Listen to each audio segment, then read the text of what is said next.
Nadreen, आप देख रहे हैं क्राइम टाइम न्यूज। मैं हूं आपका दोस्त Khaitar Khan, bureau chief crime time news. हर तरह की खबर से जुड़े रहने के लिए हमारे चैनल को लाइक करें, सब्सक्राइब करें और देखते रहिए क्राइम टाइम न्यूज।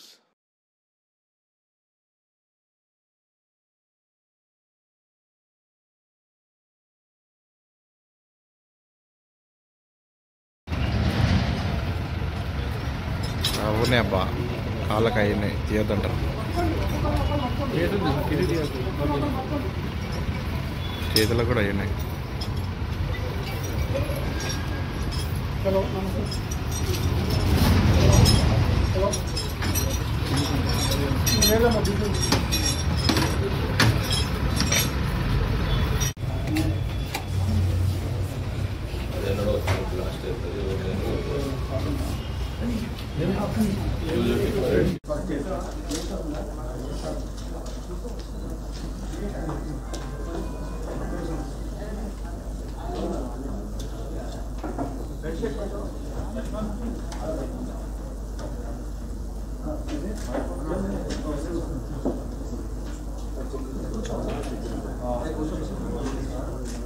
తను ఒక టీం ఒక మంచి గ్యాంగ్ ని పట్టుకోవడం జరిగింది. ఈ గ్యాంగ్ 3 లక్షల నుంచి 4 లక్షల డబ్బులు తీసుకొని స్టూడెంట్స్ తోని వారికి ఎలాంటి చదువు లేకుండా వాళ్ళకి బీటెక్ నుండి బిఈ వరకు గ్రాడ్యుయేషన్ సర్టిఫికేట్. ఇంకొకటి ప్రత్యేకంగా ఏంటి అంటే ఈయన A1 ఏదైతే ఉన్నారో ప్లస్ వారికి ఒక అసోసియేట్, ఈవెన్ ఫేక్ వెబ్సైట్ కూడా క్రియేట్ చేసి, ఒకవేళ ఇప్పుడు ఈ మధ్యలో మీకు తెలుసు ప్రతి డిగ్రీ ప్రతి మార్క్షీట్ దాదాపుగా అన్ని ఇన్స్టిట్యూషన్స్ అన్ని యూనివర్సిటీ సైట్లో కూడా పెడుతున్నాయి. సో జనరల్గా ఫేక్ సర్టిఫికేట్ ఉంటే ఇమీడియట్గా వాళ్ళు సైట్లో వెళ్తారు, తన పేరు కొడతారు, రోల్ నెంబర్ కొట్టంగానే అది సైట్లో వచ్చేస్తుంది. సో అప్పుడు ఫేక్ అని తెలుస్తుంది. బట్ వాళ్ళు దానికి ఏం చేశారంటే ఒక ఫేక్ సైట్కి దానికి తీసుకుపోయి, లేదంటే కొన్ని సందర్భంలో దీంట్లో ఇంకా ఐటీ వైపు నుంచి ఇన్వెస్టిగేషన్ కంటిన్యూస్గా నడుస్తున్నది. సో లేదంటే కొన్ని సందర్భంలో చిన్న చిన్న ఫైర్ వాల్ లేని సైట్స్ ఉంటే ఈ స్మాల్ ఇన్స్టిట్యూట్కి ఆ వెబ్సైట్ హ్యాక్ చేసుకొని, ఒకవేళ ఎవరైనా ఎంప్లాయర్ ఉద్యోగం ఇచ్చేవారు ఇండస్ట్రియలిస్ట్ అక్కడ సైట్లో వెళ్తే అక్కడ కూడా సేమ్ సర్టిఫికేట్ కనిపించే విధంగా అని పనిచేశారు. సో అంతకుముందు మీరు కేసు చూసి ఉంటారు, దాంట్లో ఫేక్ సర్టిఫికేట్ ఉంటాయి, కానీ సైట్లో చూస్తే ఇమీడియట్గా తెలుస్తాయి. అందరూ ఇది యూజ్ చేస్తున్నారు. దానికి ఇది తోడు చేయడానికి, దానికి క్రాస్ చేయడానికి వాళ్ళు ఏం చేశారంటే ఆ సైట్ని కూడా హ్యాక్ చేసి, లేదంటే కొత్త సైట్ క్రియేట్ చేసుకొని, కొన్ని ఉంటాయి కదా, మీరు ఇంతవరకు సైబర్ ఫ్రాడ్లో మన వైపు నుంచి చెప్తున్నటువంటి అవేర్నెస్ విని ఉంటారు. దట్ సైట్ నేమ్ కరెక్ట్గా చూడాలి. సపోజ్ ఒక బ్యాంక్ పేరు కొడితే sometimes they take it to your different site, అక్కడ ఫిషింగ్ అవుతుంది. సో దాంట్లో మన వైపు నుంచి ఒక చిన్న సలహా ఏంటి అంటే, ఎవరైతే ఎంప్లాయర్ ఉన్నారు, ఉద్యోగం ఇచ్చేవాళ్ళు ఉన్నారు, ఇంటర్వ్యూయర్ ఉన్నారు, మీరు సైట్ కొట్టిన తర్వాత కరెక్ట్ అక్కడ పైన ఏది పేరు వస్తుంది, same name, suppose XYZ institution అని ఉన్నది, వాళ్ళు XYZ1 ఇన్స్టిట్యూషన్ అని ఆ పేరుతో పెట్టేస్తారు. This is a common trend. So అలాంటి పనిచేసి తర్వాత ఆయన వెంకటేశ్వర్కి ఒక ముఖ్య సహాయకుడు నవీన్, ఆయన అందరితో కాంటాక్ట్ చేసుకొని మీకు ఏ సర్టిఫికేట్ కావాలని ఇప్పిస్తామని. యాక్చువల్గా స్టూడెంట్స్కి ఇబ్బంది పెట్టకూడదు, కానీ అంతా తెలుసుకొని కూడా ఫేక్ సర్టిఫికేట్ కొట్టేసి ఉద్యోగం కూడా తీసుకున్నారు, వేరే వారికి అవకాశం లేకుండా చేశారు. అలాంటి వారికి కూడా చట్ట ప్రకారంగా చర్య తప్పదు నేను భావిస్తున్నాను. అదే సందర్భంగా రిపీటెడ్గా స్వయంగా మాత్రం వాడకుండా మిగతా వారికి ఎవరైతే కొందరు స్టూడెంట్స్ ఇప్పుడు ఒకరు ఫేక్ సర్టిఫికేట్ కొన్నారు, వాళ్ళు ఇంకా 4గురికి ఇచ్చి ఇది ఒక చైన్ లాగా తయారైంది. సో అలాంటి ఎవరైతే దాంట్లో చైన్లో పడారో అలాంటి కొందరు స్టూడెంట్స్ని కూడా మనం అరెస్ట్ చేయబోతున్నాము. సో దాట్ మురళీధర్ గారికి ఆధ్వర్యంలో తన ఒక టీం ఒక మంచి గ్యాంగ్ని పట్టుకోవడం జరిగింది. ఈ గ్యాంగ్ 3 లక్షల నుంచి 4 లక్షల డబ్బులు తీసుకొని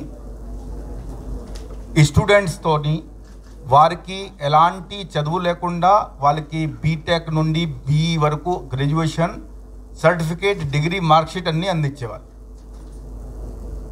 సో నిజమైన కష్టపడి చదువుతున్నటువంటి వారికి డిగ్రీ రావడానికి 3 సంవత్సరం పడితే ఆయన 3 లక్షలు తీసుకొని 3 నిమిషంలోనే డిగ్రీ ఇచ్చేస్తారు వాళ్ళు. అలాంటి చేస్తే నిజమైన విద్యార్థులకి ఎంతో నష్టం అవుతుంది. మీరు అందరూ అనుభవించుకోవచ్చు, చూసుకోవచ్చు. ఇది ఫేక్ సర్టిఫికేట్ గ్యాంగ్, ఇది పెద్ద జబ్బు మన సమాజంలో వస్తున్నటువంటి. అండ్ ఇలాంటి పని ఎవరైతే చేస్తున్నారో వాళ్ళందరి మీద మన నిఘా ఉంటుంది. మన స్పెషల్ బ్రాంచ్ వైపు నుంచి, ఎస్ఓటి వైపు నుంచి, అదేవిధంగా సిసిఎస్ వైపు నుంచి. ఈ కేసులో కూడా చాలా large number of certificates various institution పేరు మేము కావాలని చెప్పడం లేదు, సో కాబట్టి అది కొద్దిగా కన్సీల్ చేయబడింది. బట్ దీంట్లో ఇది ఆకుల రవి అవినాష్ అనేది ఎలియాస్ అజయ్, ఈయన మెయిన్ ఆఫెండర్. ఇంకా మన చేతిలో లేరు, ఆయన దొరుకుతారు, వాళ్ళకి కూడా వేర్ అబౌట్స్ ఉన్నాయి. మిగతా 7 ఆఫెండర్స్ ఇన్క్లూడింగ్ 2 లేడీస్ మన కస్టడీలో ఉన్నారు, మీరు చూస్తున్నారు. దాంట్లో ఎస్ఓటి ఇన్స్పెక్టర్ సుధాకర్ గారు చాలా కష్టపడి పనిచేశారు. Sudhakar, I appreciate him. దాంట్లో వాళ్ళకి ఏంటంటే ఇది అక్యూజ్ నెంబర్ 2 ఎవరైతే ఉన్నారో వెంకటేశ్వర్లు, ఆయనది 2 కాలేజెస్ ఉండే. కాలేజెస్ పేరు కావాలని చెప్పడం లేదు, కొన్ని ప్రెస్ నోట్లు కూడా ఉన్నాయి. ఆ కాలేజెస్ లాస్లో వచ్చి దాని తర్వాత ఈయన A1కి కాంటాక్ట్లో వచ్చారు. A1 అంతకు ముందు కూడా కొన్ని డూప్లికేట్ సర్టిఫికేట్స్ సృష్టించి వారికి అమ్మేవాళ్ళు. ఈయనకి లాస్ అయిన తర్వాత ఈ త్వరగా డబ్బు ఎట్లా కావాలనేది కోరిక. ఈ కోరికని ఇవన్నీ ఎక్స్ప్లాయిట్ చేసుకొని త్వరగా మీరు ఆల్రెడీ ఆ ఫీల్డ్లో ఉన్నారు కాబట్టి మీకు డ్రాప్ అయిన స్టూడెంట్ కానివ్వండి, ఫెయిల్ అయిన స్టూడెంట్ కానివ్వండి, లార్జ్ నెంబర్ ఆఫ్ బ్యాక్లాగ్ అయిన స్టూడెంట్ కానివ్వండి, అలాంటి స్టూడెంట్స్ని కాంటాక్ట్ చేస్తే మనకు ఈజీగా డబ్బు ఇస్తారు. తర్వాత మనము దాంట్లో వారికి సర్టిఫికేట్ ఇస్తాము. ఈ వ్యాపారం చేస్తూ ఎన్నో మందికి మోసం చేశారు. దాదాపుగా 3-4 కోట్ల రూపాయలు ఇప్పటి వరకు కొట్టేసి ఉన్నాడు. ఇప్పుడు దాంట్లో ఇంకొకటి ప్రత్యేకంగా ఏంటి అంటే ఈయన A1 ఏదైతే ఉన్నారో ప్లస్ వారికి ఒక అసోసియేట్, ఈవెన్ ఫేక్ వెబ్సైట్ ఎవరైతే నిజంగా కష్టపడి చదువుతున్నారు, ఉద్యోగం రావాలా, అవకాశాలు రావాలా, ఉపాధి అవకాశం రావాలా, వారికి రావాలా తప్పితే ఇలాంటి దొంగను పని చేయడానికి, మోసం చేసేవారికి అసలు రాకూడదు. ఈ సందర్భంగా మీరు అందరూ చూస్తున్నారు, కొన్ని చాట్ డీటెయిల్స్ కూడా ఉన్నాయి. వాళ్ళు వాట్సాప్తోనే పంపించేవాళ్ళు. అంటే అడ్వాన్స్గా డబ్బు వచ్చేస్తే ఎంత అడ్వాన్స్ ఇవ్వండి, వాట్సాప్లో ఎలా డిగ్రీ వస్తుంది మీకు పంపించేవాళ్ళు. కొన్ని మీరు చాట్స్లో చూసుకోవచ్చు. తర్వాత వాళ్ళకి నమ్మించి మిగతా డబ్బు చేసి యాక్చువల్ సర్టిఫికేట్ కూడా ఇచ్చేవాళ్ళు. ఆ సర్టిఫికేట్ని కూడా చేస్తే దాంట్లో చూడండి కొద్దిగా హోలోగ్రామ్ మార్క్స్ అలా ఇట్లా ఉంటాయి. అవి అన్నీ కూడా సృష్టించడానికి వాళ్ళు ప్రయత్నం చేశారు. ఆల్రెడీ కొంతమంది దాంట్లో ఉద్యోగంలోకి వచ్చినారు కాబట్టి ఎంత వాళ్ళు పకడ్బందీగా తయారు చేస్తారో మీకు అర్థం అవుతుంది. సో ఇలాంటి గ్యాంగ్ మీద కూడా మనకు ప్రత్యేకంగా దృష్టి ఉంటుంది. అండ్ రాబోయే రోజులలో కూడా ఎవ్వరు కూడా మేము అందరితో కూడా అప్పీల్ చేయబోతున్నాము, దయచేసి అలాంటి షార్ట్ కట్ తీసుకోకూడదు.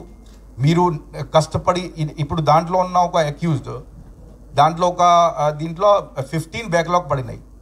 15 బ్యాక్లాగ్ పడితే మీరు ఇంకో సంవత్సరం తీసుకొని క్లియర్ చేయండి. కానీ ఈ దానికి వచ్చి స్వయంగా సర్టిఫికేట్ తీసుకున్నారు, ఇంకా 3-4 ఇప్పించాడు. ఆ 3 లక్షలు దాంట్లో కూడా తన వాటా కూడా తీసుకున్నారు. సో ఇలాంటి వారికి చట్ట ప్రకారంగా చర్య తప్పదు. ఈ విషయంపై మన డీసీపీ మురళీధర్ గారికి ఇంకా డీటెయిల్స్